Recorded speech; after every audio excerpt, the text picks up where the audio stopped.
क्या आपको पता है आज की डेट में जितने भी लोग की अगर डेथ होती है तो वो ज़्यादा से ज़्यादा लगभग 90% डेथ एक्सीडेंट के कारण होती है। और ये एक्सीडेंट क्यों होते हैं? लगभग 30% एक्सीडेंट होते हैं क्योंकि लोग नशे की हालत में होते हैं, अल्कोहल कंज्यूम किए होते हैं, या फिर किसी भी तरह का ड्रग या फिर कुछ भी चीज़ जो नशीली चीज़ होती है उसका सेवन करके बाइक चला रहे होते हैं, या फिर कोई भी कार ड्राइव कर रहे होते हैं, जिसके कारण ये एक्सीडेंट होता है। और जबकि लगभग 20 से 30% एक्सीडेंट इसलिए होता है क्योंकि वो लोग किसी दूसरी चीज़ में बिजी होते हैं, जैसे कि किसी को टेक्स्ट करने में, कॉल करने में, या फिर बात करने में, या फिर किसी चीज़ स्पेशल चीज़ के बारे में सोचने में, और जिसके कारण उनका जो फोकस है वो ड्राइविंग पे नहीं होता है और वो डिस्ट्रैक्ट हो जाते हैं, जिसके कारण वो सही समय पे डायरेक्शन या फिर कुछ नहीं कर पाते हैं, जिसके कारण ये एक्सीडेंट होता है। और लगभग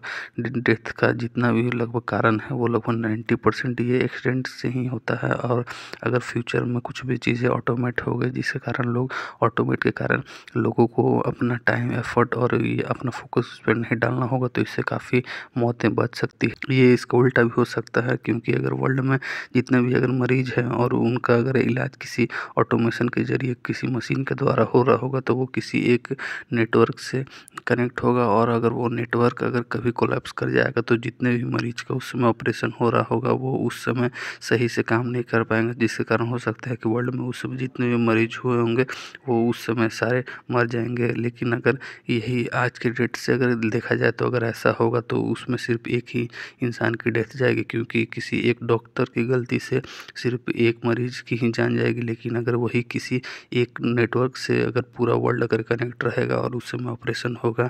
तो काफ़ी बड़ी मात्रा में लोगों की मौत हो सकती है। तो इससे जितने लोगों को फ़ायदे हैं उतने में नुकसान भी हैं।